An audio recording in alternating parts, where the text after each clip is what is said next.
नमस्कार दोस्तों, मैं आज आपको कराने जा रहा हूँ। ठीक है, तो मैं आपको कराने जा रहा हूँ क्लास 10th का जो सेकेंड टर्म का जो साइंस का एग्ज़ाम होने वाला है उसका पैटर्न कैसा रहेगा। 40 मार्क्स का पेपर है, तो 2 घंटे का समय है। यहाँ पे सारे जनरल इंस्ट्रक्शन लिखे हुए हैं। जनरल इंस्ट्रक्शन में जैसे क्या क्या लिखा हुआ है, तो लिखा है कि ऑल क्वेश्चंस आर कंपलसरी, सभी प्रश्न जो है वो अनिवार्य हैं। The question paper has 3 sections, question paper में कहता है कि 3 भाग हैं एंड 15 क्वेश्चन, और उसके अंदर जो है वो 15 प्रश्न हैं। ऑल क्वेश्चंस आर कंपलसरी, सभी प्रश्न जो है वो अनिवार्य हैं। सेक्शन ए है 7 क्वेश्चन, भाग ए जो होगा उसमें 7 क्वेश्चन हैं 2 मार्क्स के। ठीक है, तो 7 क्वेश्चन हो जाते हैं 2 मार्क्स के, यानी वो बन जाता है आपका 14 मार्क्स। आगे लिखा है सेक्शन बी है 6 क्वेश्चन, सेक्शन बी में 6 प्रश्न हैं 3 मार्क्स के, तो 6 × 18 का ये हो जाता है, तो टोटल करने पे 32, तो यही हो गया। और आगे लिखा हुआ है कि जो सेक्शन सी है 2 केस बेस्ड क्वेश्चन और 4 मार्क्स, और फिर केस बेस्ड क्वेश्चन के 4 मार्क्स के 2 केस बेस आएंगे, केस बेस्ड क्वेश्चन आएंगे, तो आपको वो 4 दूनी 8, तो यानी 32 और 40 मार्क्स का ही पेपर हो जाता है। आगे लिखा हुआ है internal choices have been provided in some question, किसी किसी प्रश्न में आपको जो वैकल्पिक चुनाव होते हैं वो भी मिलेंगे देखने को। A student has to attempt only one of the alternative in such question, एक विद्यार्थी को कह रहा है कि अटेम्प्ट करने हैं अल्टरनेटिव वाले क्वेश्चन में सिर्फ एक क्वेश्चन अटेंड करना है, दोनों अटेंड करने की ज़रूरत नहीं है। ठीक है, तो बस अब यहाँ से हम आगे बढ़ जाएंगे। तो यहाँ पे हमारा एक सेक्शन ए दिख रहा है आपको, यहाँ से हम सेक्शन ए को पढ़ने जा रहे हैं। इसके उत्तर भी यहाँ पे लिखे हुए हैं जो आपको समझाने के लिए यहीं पे मिल जाएंगे। ठीक है, तो यहाँ से हम समझना शुरू करते हैं। ठीक है, आपको जो समझ में नहीं आएगा आप कमेंट कर देंगे, पढ़ते समय कोई भूल चूक हो जाए उसके लिए माफ़ करेंगे। तो पहला क्वेश्चन है हमारा, गिव द IUPAC नेम, तो IUPAC नेम बताना है इसका। इस फॉर्मूला लिखा हुआ है CH3CH2Br, तो जिस बच्चे ने ध्यान से पढ़ा होगा तो इसको क्या पढ़ा जाता है, तो इसको अगर पहले आप स्ट्रक्चर खींचोगे तो देखोगे सब में सिंगल बॉन्ड है, तो ये एल्केन ग्रुप से है और इसमें ब्रोमो जुड़ा हुआ है, तो इसका नाम हो जाएगा। तो इसमें कार्बन कितने हैं, तो कार्बन आपके 2 हैं, कार्बन 1 होता तो एल्के मतलब मीथेन, अब 2 कार्बन है तो इथेन, इथेन में ब्रोमीन जुड़ा हुआ है तो बन जाएगा ब्रोमो इथेन, तो इसका IUPAC जो नाम है वो है ब्रोमो इथेन, तो ब्रोमो इथेन नाम है इसका।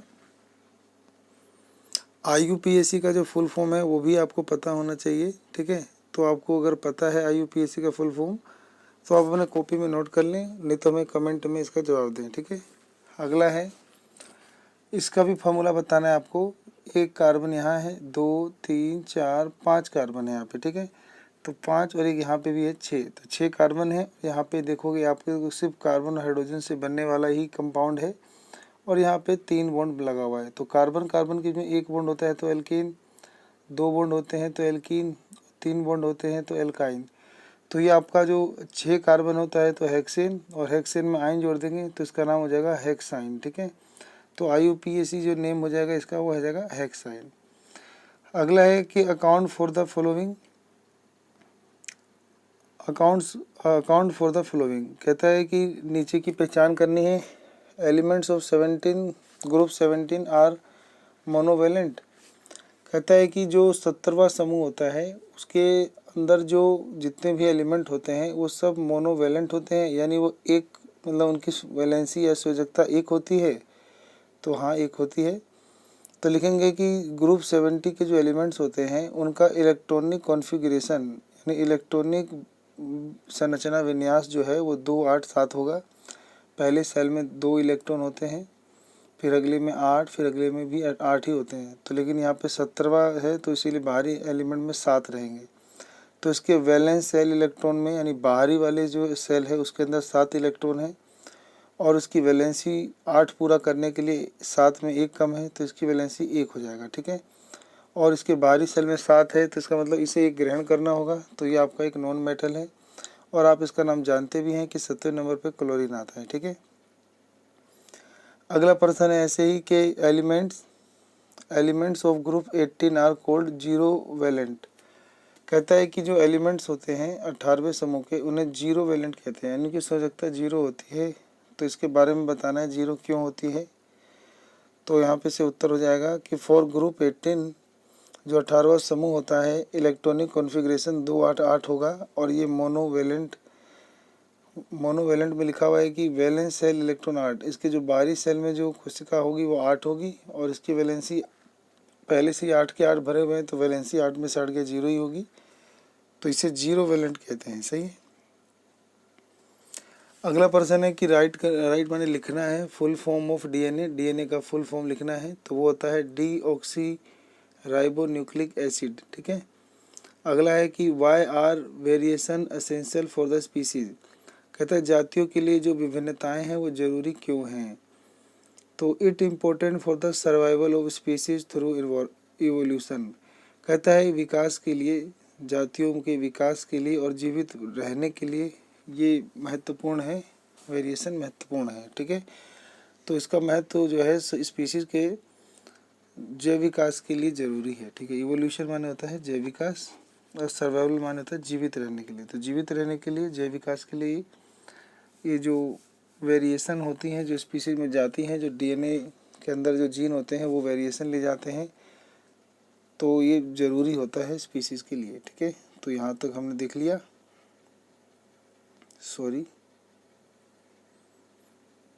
उसके बाद हम चौथे क्वेश्चन पे चलते हैं। चौथा क्वेश्चन है कि list 3 distinguishing features between sexual and asexual types of reproduction. तो आपको 3 गुणों के और 3 लक्षणों के आधार पर लैंगिक और अलैंगिक जनन में जो अंतर है वो लिखना है। फिर एक और प्रश्न है कि एक्सप्लेन यानी वर्णन करना है कि why variation are observe in offspring of sexual reproducing organism, कि जो विभिन्नताएं होती हैं वो लैंगिक जनन करने वाली संतति में ही दिखाई देती हैं, क्यों। मतलब लैंगिक जनन में विभिन्नताएं ज़्यादा होती हैं और मतलब सेक्सुअली रिप्रोडक्शन में मतलब वेरिएशन यानी विभिन्नताएं लैंगिक जनन में ज़्यादा होती हैं, क्यों, ये भी बताना है। तो ये भाग में बताना था कि लैंगिक और अलैंगिक जनन में क्या अंतर है। तो यहाँ से हम पढ़ते हैं असेक्सुअल रिप्रोडक्शन माने अलैंगिक जनन और सेक्सुअल रिप्रोडक्शन माने होता है लैंगिक जनन।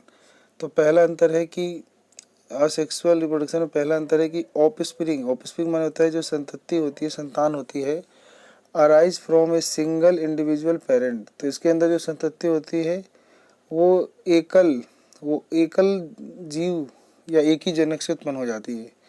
और इसमें लिखा है कि it involves 2 individuals of different sexes male and female. और इसके अंदर जो दो व्यष्टि शामिल होती हैं, इंडिविजुअल माने कोई व्यक्ति या व्यष्टि शामिल होती है, और उनके जो अलग अलग लिंग होते हैं, एक मेल होता है एक फीमेल होता है। तो मेल और फीमेल दोनों की मदद से इसके अंदर जीव जन्म लेते हैं। और इसके अंदर जो था सेक्सुअल में उसमें एक ही सिंगल पेरेंट से जीव जन्म लेते हैं। अगला है fusion of gametes is not involve. तो इसके अंदर जो युग्मनज होते हैं उनके बीच में जो फ्यूजन माने संलयन नहीं होता है, निषेचन नहीं होता है। और fusion of gametes take place. और इसके अंदर जो युग्मक होते हैं, जैसे मेल में स्पर्म होता है शुक्राणु और फीमेल में जो ओवम होता है अंडाणु, उनके बीच में फ्यूजन होता है। ठीक है। यानी उनमें मेल गैमेट्स में फीमेल गैमेट दोनों की आवश्यकता पड़ती है। अगला है meiosis does not occur at any time during reproduction. कहता है जनन के दौरान इसके अंदर मियोसिस नहीं होता है और meiosis occur at the time of gamete formation. मतलब युग्मनज के निर्माण के लिए इसमें मियोसिस की प्रक्रिया होती है। ठीक है। मियोसिस का मतलब होता है 2 कोशिकाओं का मिलना होता है, इसमें उसमें नहीं होता है। अगला है एक प्रश्न था जो अगला, उसका उत्तर पढ़ेंगे अब, कि जो एक्सप्लेन करना था कि why variations are observe in the offspring of sexual reproducing organism. यानी जो लैंगिक जनन करने वाले जीव होते हैं उनकी संतति में विभिन्नताएं दिखती हैं, क्यों। तो लिखेंगे कि ड्यूरिंग सेक्सुअल रिप्रोडक्शन यानी लैंगिक जनन के दौरान the DNA mechanism is not accurate due to meiosis during haploid sex cell formation and the resultant errors as well as genetic recombination of chromosomes of 2 different individuals। Father and mother are a source of variations in populations of organisms. तो कहता है कि लैंगिक जनन के दौरान जो DNA होते हैं उसकी जो प्रतिकृति बनती है वो बिल्कुल शुद्ध नहीं बनती है। मियोसिस के जो दौरान जो जो सेक्स सेल होते हैं वो बनते हैं, और सेक्स सेल में कुछ जो होती हैं जेनेटिक एरर हो जाती हैं, जिसमें क्रोमोसोम जो होते हैं वो अलग अलग प्राणियों के भी होते हैं।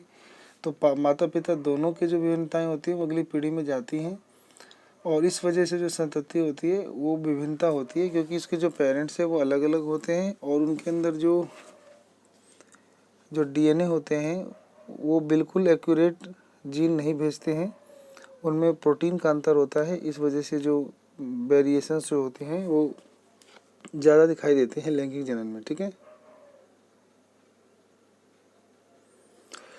उसके बाद हम अगला प्रश्न पढ़ेंगे।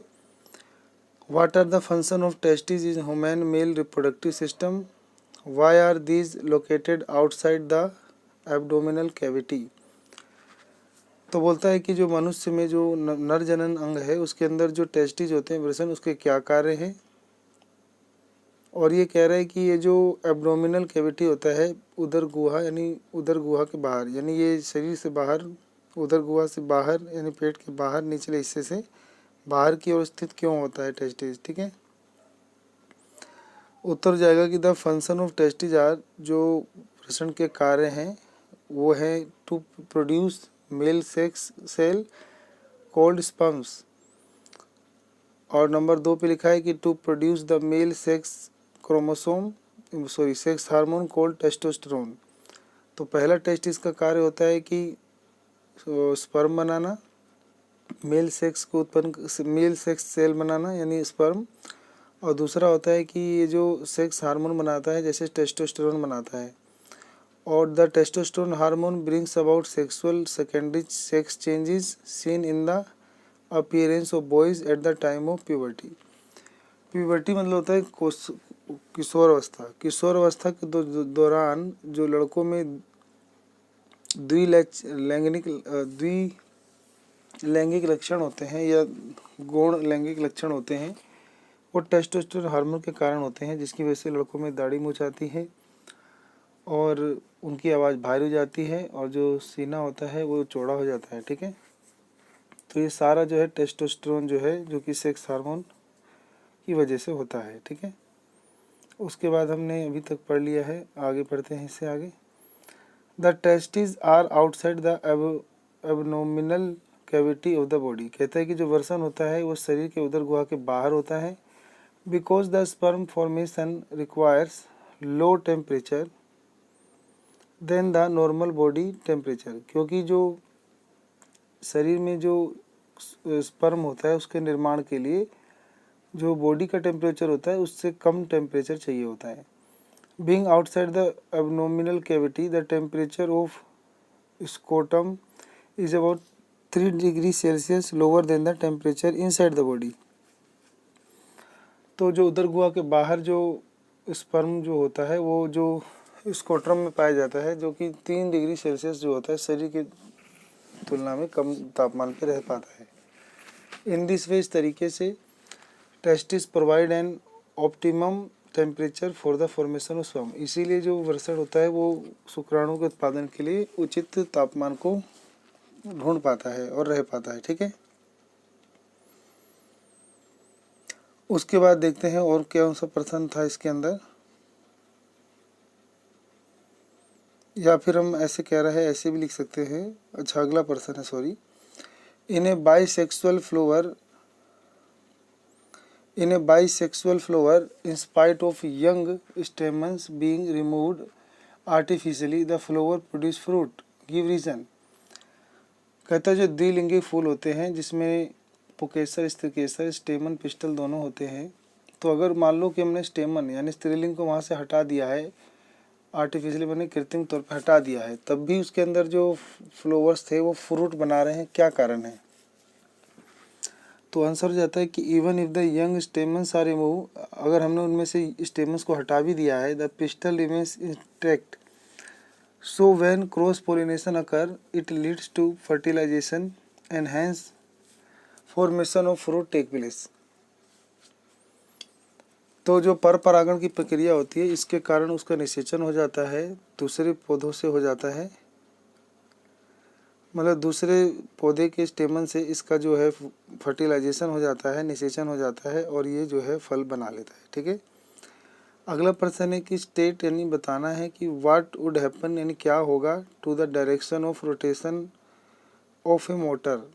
एक मोटर के जो घूर्णन का दिशा होता है उसमें क्या परिवर्तन होगा if the current were reversed. अगर हमने जो करंट यानी विद्युत धारा होता है उसकी दिशा को हमने उल्टा कर दिया है। तो सिंपल सी बात है, अगर हमने करंट को अगर हमने उसकी दिशा बदल दी है तो जो रोटेशन है उसकी दिशा ही बदल जाएगा। तो आंसर हो जाएगा कि direction of rotation would be reserve. तो जो घूर्णन की दिशा होगी वो भी रिजर्व हो जाएगी यानी पलट जाएगी। अगला है कि both current and magnetic field were reserve simultaneously. कहता है एक साथ हमने करंट और मैग्नेटिक फील्ड दोनों की दिशा बदल दी तो क्या होगा। तो कह रहा है कि direction of rotation would remain unchange, यानी जो घूर्णन की दिशा होगी वो नहीं बदलेगी, वो समान रहेगी। तो अगर हमने करंट भी बदल दिया उसके साथ साथ मैग्नेटिक फील्ड बदल दिया, दोनों को बदल दिया, तो आपका जो रोटेशन होगा उसमें चेंज नहीं होगा। ठीक है, ये आपको बिल्कुल याद रखना है। अगला है the given magnet is divided into 3 part A B and C. ये जो मैग्नेट का चित्र है इसके अंदर हमने इसको 3 भागों में ए बी सी में तोड़ दिया है। Name the parts where the strength of the magnetic field is maximum. आपको उस भाग का नाम बताना है जहाँ पर मैग्नेटिक फील्ड सबसे ज़्यादा होगा, एंड मिनिमम यानी जहाँ पे कम होगा। फिर पूछा है कि how will the density of magnetic field lines differ at this parts. तो इन भागों की तुलना में जो पहले वाला जो मैग्नेट था उसके मैग्नेटिक फील्ड की डेंसिटी कैसे अलग है। तो उत्तर हो जाएगा कि maximum magnetic field is in the region A and C. तो सबसे ज़्यादा जो मैग्नेटिक फील्ड होगा वो क्षेत्र ए और सी के पास होगा क्योंकि वो साइड में है, और बी तो बीच में दबा हुआ है उसमें नहीं होगा। और मिनिमम मैग्नेटिक फील्ड जो होगा वो इन द रीजन बी यानी बी वाले भाग में होगा। ठीक है, बीच में वो इसलिए। तो अगला प्रश्न है कि अगले प्रश्न क्या था कि how will the density of magnetic field lines differ at this parts. This is because A, ऐसा इसलिए है क्योंकि A and C are magnetic pole, क्योंकि ए और सी जो है वो चुंबक के ध्रुव हैं, and has maximum number of magnetic field lines, और इनके पास जो चुंबकीय क्षेत्र रेखाएं वो ज़्यादा हैं, विच determine the intensity of the magnetic field, जिससे हम ना चुंबकीय क्षेत्र की क्षमता का पता लगा सकते हैं। While B is the centre of the magnet that has no magnetic field line. तो जो बी है वो चुंबक बीच में है, उसकी कोई चुंबकीय क्षेत्र नहीं बनेगी। So intensity of magnetic field near B is almost zero. तो इसीलिए जो इंटेंसिटी होगी मैग्नेटिक फील्ड जो होगा बी के पास वो लगभग जीरो होगा। ठीक है, उसका प्रभाव कम होगा, जीरो होगा। आगे होगा, उम्मीद करता हूँ समझ में आपको। ठीक है, अगला प्रश्न है कि in the flowing food chain, नीचे जो फूड चेन दिया हुआ है, 5 joule of energy is available to man. मनुष्य को 5 जूल की एनर्जी ही मिल पाई है। तो how much energy was available at producer level. तो उत्पादक जो स्तर है जैसे पौधा, उसके पास ऊर्जा का स्तर कितना होगा। तो हमने 10% का लो पढ़ा है कि पौधे में जितना एनर्जी होता है उसका 10% जो है वो अगले में जाता है, फिर उसके अंदर जितनी एनर्जी जूल होती है उसका 10% अगले में जाता है। तो अगर 5% इसके पास है तो यानी इसका 10% इधर आया है, तो इसका 10% आया है, तो ये कितना रहा होगा, 50 रहा होगा, क्योंकि 50 का 10% 5 होता है। फिर ऐसे ही यहाँ पर इसका भी 50% आया होगा तो ये 500 रहा होगा, तभी ना 500 का 10% ये 50 आया है। तो ये हमारा आंसर हो सकता है। ठीक है, तो देखते हैं answer.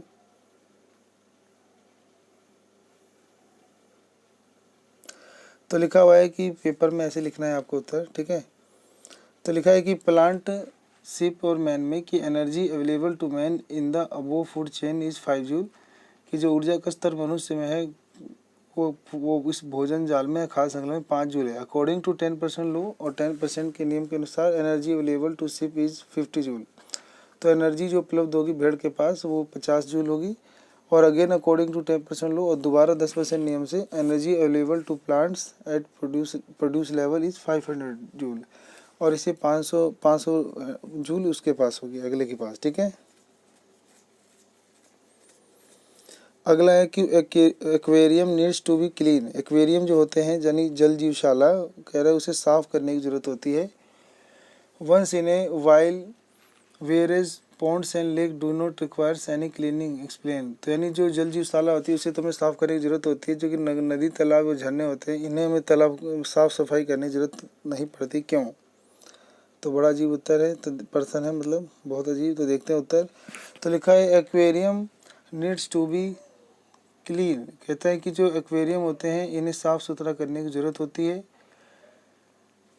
Because it is not a self sustained natural ecosystem, क्योंकि ये स्वयं जो है अपने आप को प्राकृतिक पारितंत्र में नहीं रख सकते। इट इज़ मैन मेड, ये मानव निर्मित है, और आर्टिफिशियल इकोसिस्टम या फिर मानव निर्मित या कृत्रिम पारितंत्र हैं, इसीलिए इनको साफ सफाई और मानव के हस्तक्षेप की जरूरत है। Ponds and lakes are self sustained natural ecosystem in which nutrient cycle and energy flow occur naturally. और जबकि जो तालाब और झील होते हैं वो स्वयं आरोपित प्राकृतिक पारितंत्र हैं, और वो ऊर्जा और पोषण के चक्र से, उसके प्रवाह से ये प्राकृतिक तौर पे अपने आप बनते हैं, अपने आप ही चलते हैं। तो इनको कोई साफ सफाई की ज़रूरत नहीं है, ये नेचुरली होते हैं। तो यहाँ पे हमने जो है सेक्शन ए ख़त्म कर दिया है, ठीक है। सेक्शन बी देखेंगे। तो लिखा है कि 3 elements X Y and Z have atomic number. कहता है 3 एलिमेंट एक्स वाई जेड है, उनके एटॉमिक नंबर जो है वो 7, 8 और 9 है। Arrange them in the descending order of their atomic radii. तो इनको जो रेडाई के अनुसार इनको घटते क्रम में लिखना है, ठीक है। तो सबसे बड़ा कौन होगा? तो सबसे बड़ा इनको हमने पढ़ा है मॉडर्न पीरियोडिक टेबल में कि जो हम राइट से मतलब लेफ़्ट से राइट में जाते हैं तो जो एटॉमिक साइज होता है वो बड़ा हो जाता है, सॉरी बड़ा नहीं छोटा हो जाता है, ठीक है। तो जो हम लेफ़्ट से राइट जाते हैं तो एटॉमिक साइज जो है पीरियड में लेफ़्ट से राइट जाने पे छोटा हो जाता है। तो यहाँ पर हम अगर अरेंज करेंगे तो बिल्कुल यही बनेगा, एक्स वाई जेड ही बनेगा, ठीक है। तो उत्तर हो जाएगा the elements can be arrange according to the decreasing order of atomic radii as follow. तो एक्स ग्रेटर देन रहेगा वाई से और वाई ग्रेटर देन रहेगा जेड से। Size of atom decrease when moving from left to right in a period. कहता है कि जो साइज होता है एटम का यानी परमाणु का वो घटता है जब हम लेफ्ट से राइट में जाते हैं एक पीरियड में। This is due to an increase in nuclear charge which tends to pull the electrons closer to the nucleus and reduce the size of atom. ऐसा इसलिए होता है क्योंकि जैसे जैसे इलेक्ट्रॉनों की संख्या बढ़ती है, आवेश बढ़ता है, तो जो न्यूक्लियर होता है यानी केंद्रक, वो इलेक्ट्रॉनों को बहुत ही ज़्यादा पावर से खींचता है। इससे जो उसका जो रेडियस होता है वो छोटा हो जाता है और एटम का साइज भी छोटा हो जाता है।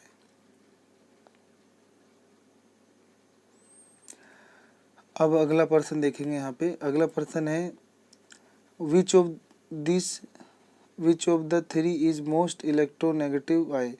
तो तीनों में से बताना है कौन सबसे ज़्यादा इलेक्ट्रोनेगेटिव होगा, मतलब किस पे नेगेटिव चार्ज होगा। तो 7 पे लगता है मुझे। तो लिखा है यहाँ पे कि Z is most electronegative since electronegative increase from left to right. कहता है कि जो इलेक्ट्रोनेगेटिव होता है लेफ्ट से राइट जाने पे बढ़ता है, वो भी पेरियोडिक टेबल में। तो as the effective nuclear charge acting on the valence shell electron increase cross a period the tendency to lose electron will decrease. कहता है कि जब हम लेफ़्ट से राइट में जाते हैं पीरियोडिक टेबल में तो जो न्यूक्लियर चार्ज होता है वैलेंस सेल में वो बढ़ता है, और बढ़ने से जो इलेक्ट्रॉन खोने की टेंडेंसी है वो घट जाती है। तो ये उत्तर हुआ इसका। तो प्रश्न था कि ऊपर में से जो कौन है वो सबसे ज़्यादा जो है इलेक्ट्रोनेगेटिविटी दिखाएगा, तो वो है आपका जेड दिखाएगा, क्योंकि ये 9 है। तो 9 का मतलब पहले सेल में 2 इलेक्ट्रॉन होते हैं, अगले में 8 होते हैं। तो 9 में से पहले में 2 आ गया तो बचे 7 बजे। तो इसको अष्टक या ऑक्टेव पूरा करने के लिए 8 पूरा करने के लिए 1 चाहिए, तो इसीलिए इलेक्ट्रोनेगेटिव 1 यही बनाएगा, ठीक है, जेड। अगला है कि राइट द फॉर्मूले of compound form between x और वाई के बीच के फार्मूले बनाने हैं और एक्स और जेड का। तो 7 की जो वैलेंसी होती है वो 3 है, 8 की वैलेंसी 2 है और 9 की वैलेंसी 1 है। यानी एक्स की वैलेंसी जो है वो आप पता करोगे तो 7 में से जो 2 और 7 में से 2 घटाने पे 5 बचेगा। इसके बाहरी सेल में 5 इलेक्ट्रॉन है और 8 में से 2 पहले सेल में आ गए तो 6 बाहरी सेल में 6 इलेक्ट्रॉन है इसके और इसके 7 है। तो इसकी वैलेंसी यानी 3 हुई। इसे 8 पूरा करने के लिए 3 चाहिए, इसे 2 चाहिए, 1 चाहिए। अब एक्स और वाई और जेड वाई का फार्मूला बनाना है, एक्स और वाई का। तो इसके बाहरी सेल में 3 इलेक्ट्रॉन है, मतलब इसको 3 वैलेंसी, इसकी 2। तिरछा गुना करेंगे तो x2y3 बनेगा। और इसी अगर हम x का जेड से बनाएंगे, x का जेड से बनाएंगे तो x की वैलेंसी 3 है, इसकी 1 है। तिरछा गुना करने पे xz3 बनेगा। तो देखते हैं यहाँ पे। तो पहला है कि when x combine with y, जब x y से कंबाइन करेगा तो x की वैलेंसी 3 है और y की वैलेंसी 2 है। और क्रॉस मल्टीप्लाइंग करेंगे वैलेंसी को, तो क्रॉस मल्टीप्लाई करने पे आपको ऐसा चित्र बनेगा, ठीक है। तो क्रॉस करने पे x2y3 बनेगा। कंपाउंड फॉर्म ऐसे बनेगा x2y2, सॉरी गलत लिख दिया है, x2y3 ऐसे लिखा है। x को जब हम z से मिलाएंगे तो x की वैलेंसी 3 है, z की 2 है, सॉरी z की 1 है, यहाँ गलत छप गया है। तो उसके बाद तिरछा गुना करोगे तो xz3, ये सही हो जाएगा, ठीक है। अगला क्वेश्चन पढ़ेंगे हम 9वां कि sodium, magnesium, aluminium, silicon, phosphorus, sulphur, chlorine, argon are the element of third period. ये सभी जो तत्व बताए गए थे ये तीसरे आवर्त के हैं। पहला प्रश्न है कि which one of them is an inert gas, बताओ इनमें से कौन अक्रिय गैस है। तो आपको आर्गन याद होगा, आर्गन जो है वो अक्रिय गैस है। क्यों है? क्योंकि उसके जो आउटर सेल है उसके अंदर कंप्लीट इलेक्ट्रॉन है, ऑक्टेव अष्टक पूरे हैं, ठीक है। तो आंसर हो जाएगा कि argon is an inert gas, argon एक अक्रिय गैस है। इट्स इलेक्ट्रॉनिक कॉन्फ़िगरेशन, इसका इलेक्ट्रॉनिक कॉन्फ़िगरेशन KLM में 288 है, यानी इसके बाहरी सेल में कोई भी इलेक्ट्रॉन खाली नहीं पड़े हैं। तो which is completely filled and stable, और इसके बाहरी कोश पूरी तरह से भरा हुआ है, इसलिए स्थायी है। अगला है कि which one of them has the valence 4, इनमें से किसका वैलेंसी 4 है। तो 4 मिलेगा आपको सिलिकॉन का। And what kind of bond does it form, ionic और कोवलेंट, बताओ ये आयनिक अबंध बनाता है कि कोवलेंट। तो सिलिकॉन जो होता है वो कोवलेंट यानी सहज संयोजी अबंध बनाता है। तो लिख देंगे silicon has the valency 4, silicon की वैलेंसी 4 है, क्योंकि जो सिलिकॉन 14 नंबर पे आता है तो K में 2 हो गया, L में 8 हो गया, 8 तो 10 और बच गया 14 में से 10 गया तो 4, तो M में 4 हो गया। 8 पूरा करने के लिए इसके बाद 4 कम है तो इसकी वैलेंसी 4 हो गई। The elements completes its octet to attain noble gas configuration by sharing of electron and form covalent bond। तो कह रहा है कि ये जो है ऑक्टेट को या नोबल गैस कॉन्फ़िगरेशन को प्राप्त करने के लिए इलेक्ट्रॉन को शेयरिंग करेगा और इसीलिए ये कोवलेंट बॉन्ड यानी सहसंयोजी अबंध बनाएगा, इलेक्ट्रॉनों की साझेदारी करेगा। अगला है कि give reason for the flowing, नीचे जो भी होगा उसके कारण बताने हैं। Lithium atom is smaller than sodium, lithium जो होता है ये छोटा परमाणु होता है सोडियम से। क्यों? क्योंकि जो ग्रुप में जब हम ऊपर से नीचे आते हैं तो साइज़ बड़ा हो जाता है, क्योंकि जब हम ऊपर से नीचे आते हैं तो इसमें नए नए सेल बढ़ते जाते हैं, तो नए नए सेल बढ़ने से इसका साइज़ बड़ा हो जाता है।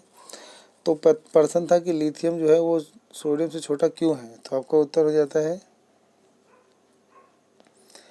कि इलेक्ट्रॉनिक कॉन्फ़िगरेशन लिथियम, लिथियम का इलेक्ट्रॉनिक कॉन्फ़िगरेशन 2-1 है और इसका सोडियम का 2-8-1 है। तो since sodium has more number of shell, इसीलिए सोडियम के पास अधिक कोश हैं और it has a large size, इसीलिए इसका साइज़ बड़ा है। अगला है chlorine atomic number 17 is more electronegative than sulphur, atomic number 16। तो कह रहा है क्लोरीन जो होता है इसके परमाणु संख्या 17 है, तो ये बहुत ज़्यादा ये ऋणात्मक इलेक्ट्रॉनिक नेगेटिव का गुण दिखाता है और सल्फर नहीं दिखाता है, ऐसा क्यों। तो electronic configuration of chlorine, chlorine का 287 है और इलेक्ट्रॉनिक कॉन्फ़िगरेशन ऑफ सल्फर का 286 है। As sulphur is placed before chlorine in the periodic, और पेरियोडिक टेबल में सल्फर जो होता है वो क्लोरीन से पहले आता है और it has a bigger size, का साइज बड़ा होता है। और and its tendency to gain electron is less than chlorine, और क्योंकि इसका साइज़ बड़ा है तो इसीलिए इसके अंदर इलेक्ट्रॉन गेन करने की टेंडेंसी कमज़ोर है, कम है क्लोरीन की तुलना में, ठीक है। तो क्लोरीन का जो साइज़ है वो छोटा है और छोटा साइज़ जो होगा वो ज़्यादा से ज़्यादा हमारा मतलब इलेक्ट्रॉनिक को गेन करने की क्षमता रखेगा, इसीलिए क्लोरीन जो है वो ज़्यादा टेंडेंसी रखता है इलेक्ट्रॉनिक कंपाउंड बनाने में, ठीक है।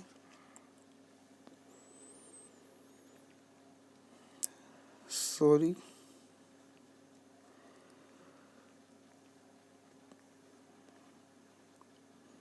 10वां क्वेश्चन पे अब हम आ गए हैं। 10वां क्वेश्चन लिखा है डिस्टिंग्विश बिटवीन, आपको अंतर करना है बिटवीन द एक्वायर्ड स्टेट्स, यानी एक्वायर्ड स्टेट्स पे उपार्जित लक्षण कहते हैं हिंदी में से, एंड द इनहेरिटेड ट्रेड्स, और एक होता है अनुवांशिक लक्षण। तो उपार्जित लक्षण और अनुवांशिक लक्षण में अंतर बताना है इन टेबुलर फॉर्म, और वो भी टेबल वाले फॉर्म में, giving one example for each, और एक एक एग्जाम्पल भी देना है। तो हमने ऐसे टेबल बनाना है एग्जाम में, हम लिख देंगे एक तरफ एक्वायर्ड ट्रेड्स और एक तरफ इनहेरिटेड ट्रेड्स।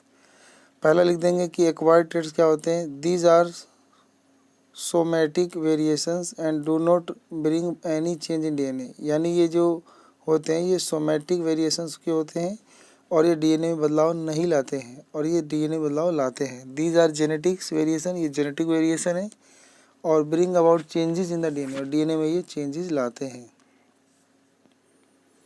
अगला है कि दूसरा अंतर कि these traits develop through the life times of an individual and are not inherited, ये जो जीव होता है इसके अंदर इस गुणों को अपने जीवन में अर्जित करता है और ये अनुवांशिक नहीं होता, अगली पीढ़ी में नहीं जाता। जैसे learning of dance and music, यानी कोई आदमी अगर डांस म्यूजिक सीखता है तो ये ज़रूरी नहीं है कि उसके जो आने वाली पीढ़ियाँ होंगी, जनरेशन, उनमें भी जाएगा ये, ठीक है, या इनहेरिटेड होगा, अनुवांशिक होगा।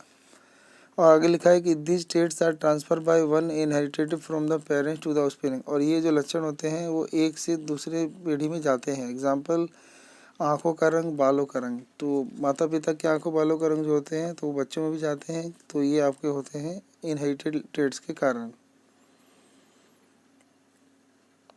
तो इतना हमने 10 क्वेश्चन जो है लगभग यहाँ पे हमने डिस्कस कर लिया है, ठीक है। तो 10 के बाद अब हम करेंगे यहाँ पे 11वां क्वेश्चन, ठीक है।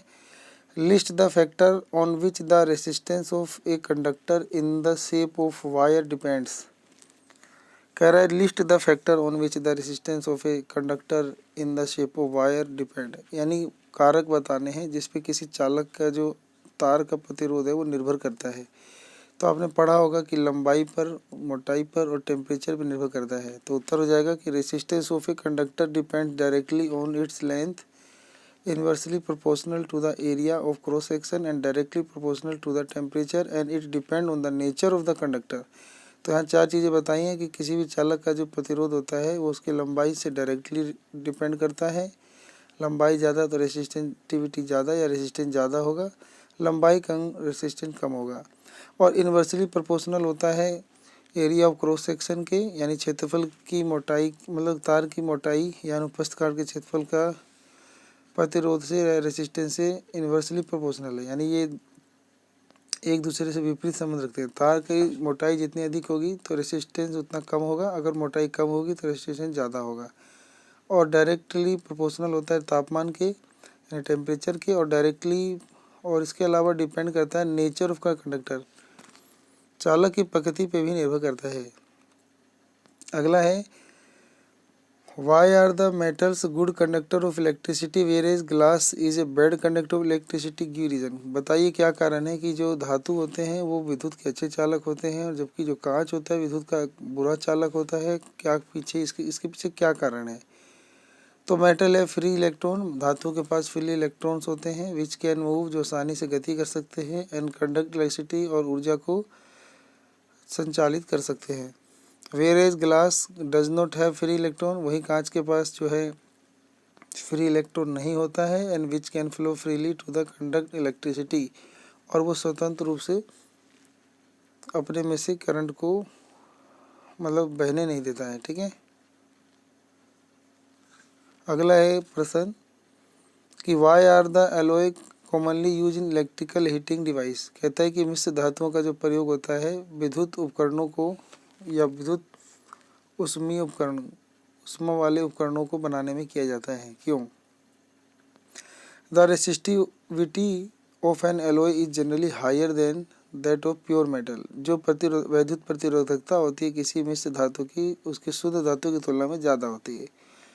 An alloy do not oxidise या burn rapidly at high temperature, और मिश्र धातु जो होते हैं वो उच्च ताप पे जल्दी जो है वो जलते नहीं, या इनका ऑक्साइड नहीं होता है, इनका ऑक्सीडेशन नहीं होता है, एंड देयरफॉर इसलिए conductor of electric heating devices such as toaster and electric iron are made of an alloy rather than pure metal, और इसीलिए जो जो उष्मे वाले यंत्र होते हैं जो बिजली से चलाए जाते हैं, जैसे टोस्टर, इलेक्ट्रिक आयरन, ये मिश्र धातु के ही बनाए जाते हैं, ना कि शुद्ध धातु के, क्योंकि इनका आसानी से ऑक्सीडेशन नहीं होता, ये जल्दी आग नहीं पकड़ते। ठीक है।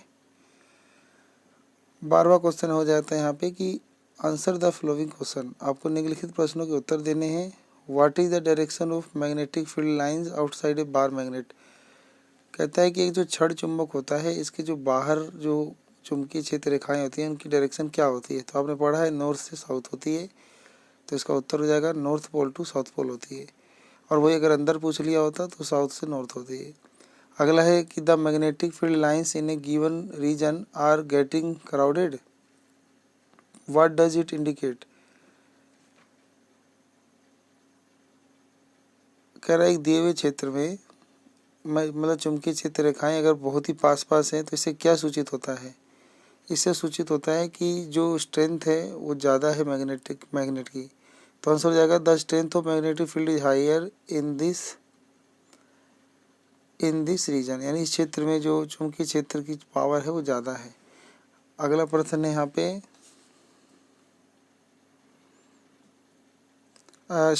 State one advantage AC over DC. AC के डीसी की तुलना में एक लाभ बताना है। एसी और डीसी में अंतर होता है, तो आपको बताना है एसी का एक लाभ।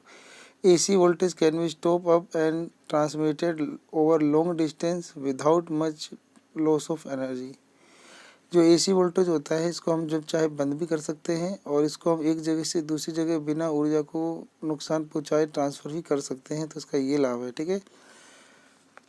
तो अगला है कि what would be the reading of ammeter and volt meter in the given circuit. ये जो नीचे दिया हुआ सर्किट है इसके अंदर अमीटर का रीडिंग क्या होगा और वोल्ट मीटर का क्या होगा। तो वोल्ट मीटर जो का क्या होगा और अमीटर का क्या होगा। तो यहाँ पे देखोगे वोल्टेज दिया हुआ है, वोल्ट दिया हुआ है, 3 वोल्ट की बैटरी जोड़ी गई है और ये जो टोटल रेसिस्टेंस है यानी जो कुल प्रतिरोध है वो 1 ओम और 2 ओम है। और ये दोनों देखोगे सीरीज में यानी श्रेणी क्रम में जुड़े हैं। इन दोनों को टोटल करने पे 2 और 1 3 ओम हो जाएगा। 3 ओम आर पता चल गया, यानी प्रतिरोध आर पता चल गया आपका 3 ओम है। ठीक है। आपको आर पता चल गया कि आर जो है 3 ओम है, क्योंकि श्रेणी क्रम में है आगे पीछे, तो 3 ओम।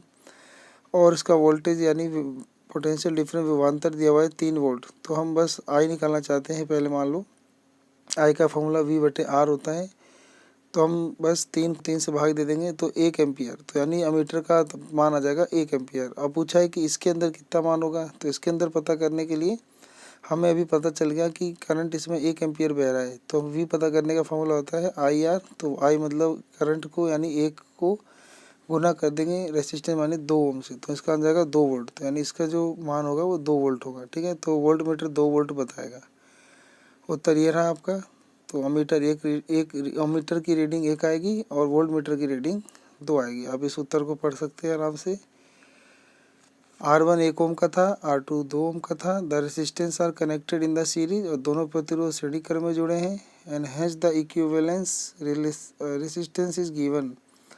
और नीचे यहाँ पर दे रखा है कि इनका कुल प्रतिरोध जो होगा वो 3 ओम हो जाएगा। और आई निकालने का फॉर्मूला V/R होगा ओम के नियम से, तो 3/3 1 एम्पियर आएगा। तो मीटर की रीडिंग ही होती है 1 एम्पियर। वोल्ट मीटर की रीडिंग निकालने के लिए V = IR लगाएंगे, तो आई का मान 1 एम्पियर आया था। और चित्र में जो हमें पता करना है R2 का ही मान, तो R2 का मान 2 था, तो 2 गुना करेंगे तो 2 वोल्ट आ जाएगा। ठीक है।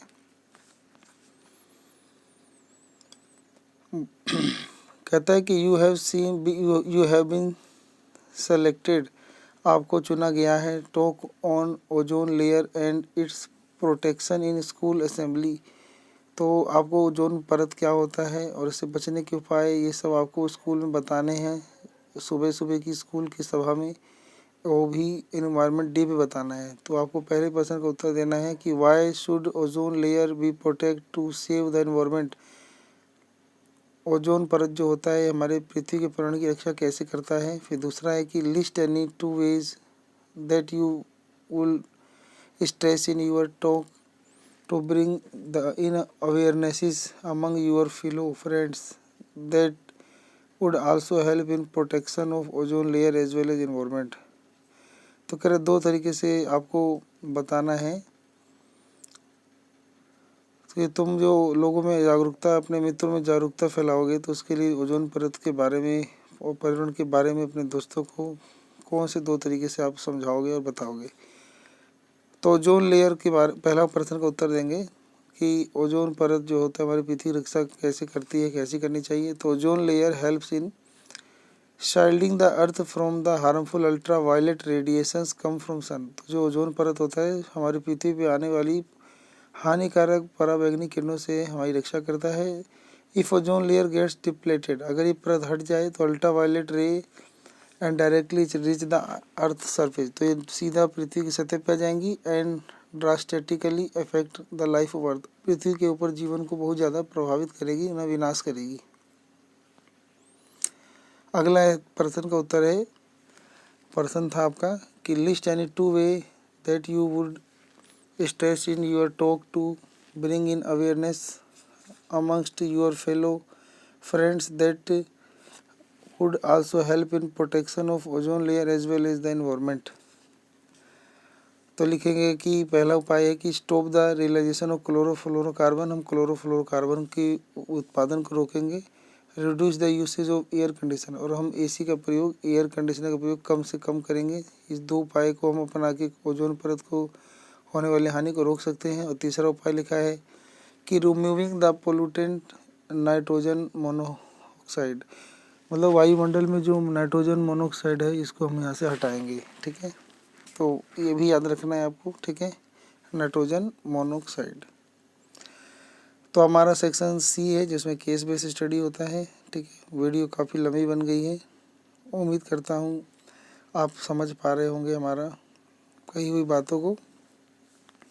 सेक्शन सी में लिखा है कि this section has case 2 case based question. इस भाग में 14वें और 15वें 2 क्वेश्चन है इस केस बेस्ड क्वेश्चन के। इस केस इज फॉलो बाय 3 सब क्वेश्चंस ABC। तीनों में ABC प्रश्न पूछे गए हैं। Part A and B are compulsory, A भी तो कंपलसरी है। However an internal choice has been provided in part C, और पार्ट सी में आपको इंटरनल चॉइस मिल जाएगा। ठीक है, तो पहला प्रश्न है study the following table and answer the following question. इस टेबल को पढ़ के उत्तर देना है। Total number of chromosome male में 23 होते हैं पेयर, और फीमेल में भी 23 होते हैं, और ऑटोसोम होते हैं 22 और एक सेक्स क्रोमोसोम होता है दोनों में 1 तो आप लोग को याद होगा मेल में जो होता है वो होता है आपका XY और फीमेल में XX होता है। ठीक है, पहला है कि व्हाट इज सेक्स डिटर्मिनेशन, लिंग निर्धारण किसे कहते हैं। द प्रोसेस बाय विच, वो प्रक्रिया जिसके अंदर, ठीक है, the process by which the sex of a new born organism is detected is called sex determination. वह प्रक्रिया जिसमें नए जीव जंतु के जन्म होने का लिंग का निर्धारण कर सके उसको बोलेंगे लिंग निर्धारण, यानी लिंग का पता लगाने को लिंग निर्धारण कहते हैं। What are the sex chromosome in the male, male में सेक्स क्रोमोसोम क्या होते हैं, तो XY होते हैं। What are the sex chromosome in female, female में क्या होते हैं XX होते हैं क्रोमोसोम। कह रहा है is the father responsible for sex of child, क्या पिता जिम्मेदार होता है बच्चे के लिंग के निर्धारण में। Yes the mother is solely responsible for the sex of the child because the mother gives only X chromosome to the child and it is the father that gives either the X or Y chromosome to the child। मादा तो सिर्फ X chromosome देती है, पिता जो होता है वो X या Y सेक्स क्रोमोसोम देता है, इसलिए X देने पे लड़की, X होने पे लड़की, X होने पे लड़का होता है, तो इसके लिए फादर जिम्मेदार होता है, मदर नहीं। अगला प्रश्न है read the following case based passage and answer the question given after passage, कहता है कि पढ़िए ये केस बेस्ड पैसेज को और नीचे पढ़ के उत्तर दीजिए पैसेज का।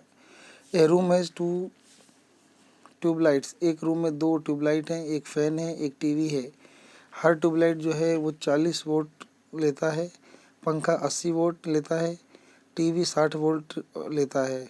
ठीक है, वोट लेता है, वोट ऑन द एवरेज। And the tubelight are kept on for 5 hour, और ट्यूबलाइट 4 घंटे चलती हैं, पंखा 12 घंटे 12 आवर चलती हैं, टीवी 8 आवर एवरीडे, टीवी रोज़ाना 8 घंटे चलती हैं। और रेट जो है इलेक्ट्रिकल एनर्जी का वो है आपका 3.10 रुपये पर यूनिट, एक यूनिट में 1 किलोवाट घंटा होता है। ठीक है, तो आपको यहाँ पे पहला प्रश्न है कि calculate the energy consume by each tubelight in a day, तो एक ट्यूबलाइट के द्वारा रोजाना कितना एनर्जी कंज्यूम किया जाता है वो पता करना है। तो ऊपर हमने देखा था कि एक ट्यूबलाइट 40 वोल्ट का है 2 ट्यूबलाइट लगाए गए हैं और 5 घंटा ये चलते हैं, ठीक है। तो हम जानते हैं कि एनर्जी कंज्यूम का फार्मूला क्या होता है, पावर मल्टीप्लाई टाइम। तो पहले हम यहाँ पे पावर निकालेंगे, ठीक है। तो पावर जो है वो 40 वोट था, उसे किलोवाट बनाने के लिए 1000 से भाग कर दिया गया है, तो किलोवाट आ गया। और उसके बाद एनर्जी कंज्यूम के लिए हम पावर को टाइम से मल्टीप्लाई करेंगे। टाइम भी आपको पर्सन में दिया हुआ था कि 5 आवर है और हर बल्ब का निकालना है, इसीलिए इसको 2 से मल्टीप्लाई नहीं किया गया है। ऐसे कमरे में 2 ट्यूबलाइट थे, एक ही का निकालना था, तो इसे मल्टीप्लाई कर देंगे तो 0.2 किलोवाट आवर आ जाएगा, ठीक है। अगला प्रश्न है what is the total energy consume in a day. तो टोटल एनर्जी कितना यूज होता है पूरे दिन में, तो हम यहाँ पे अब पूरा निकालेंगे। तो उसके लिए ट्यूबलाइट लेता है इतना, ऐसे हम फ़ैन का निकालेंगे तो 80 वोट लेता था, 1000 से भाग दे किलोवाट बनाएंगे और 12 घंटे से गुना कर देंगे तो 0.96 किलोवाट आवर आ जाएगा। ऐसी टीवी का 60 वोट का था, वो 8 घंटे डेली चलता था, उसे भी गुना करेंगे तो 0.8 आ जाएगा और तीनों को ऐड कर देंगे तो आपका आंसर 1.84 किलोवाट आवर आ जाएगा, ठीक है। अगला प्रश्न है यहाँ पे कि find the cost of electricity use in the room in the 30 day. तो 30 महीने के दिनों में इसको कितना खर्चा आएगा वो बताना है। तो हमने अभी टोटल एनर्जी कंज्यूम निकाली थी, उसको हम 30 दिन से गुना कर देंगे तो 55.2 किलोवाट घंटा आ जाएगा। और इसको कॉस्ट पता करने के लिए इसको 3.1 रुपये से गुना कर देंगे तो 171.12 रुपये का जो है पूरा कॉस्ट आएगी बिजली की, ठीक है। अगला प्रश्न है यहाँ पर What qualities determine the rate at which energy is derived by current। प्रश्न है कि what quantities determines the rate at which energy is delivered by current। तो इसका उत्तर हो जाएगा आपका the rate at which energy is derived is determined by the potential difference across the conductor and the current flowing in the circuit। कहते हैं किसी भी तार में प्रवाहित होने वाली जो ऊर्जा होती है उसको हम पता कर सकते हैं, उसमें बहने वाली पोटेंशियल डिफरेंस और उसमें बहने वाला करंट, इसके आधार पर हम जो है पता लगा सकते हैं एनर्जी का, ठीक है। तो यहाँ पे हमारा ये पेपर जो है पूरा ख़त्म होता है। आप सबका अपना कीमती समय देने के लिए धन्यवाद, ठीक है।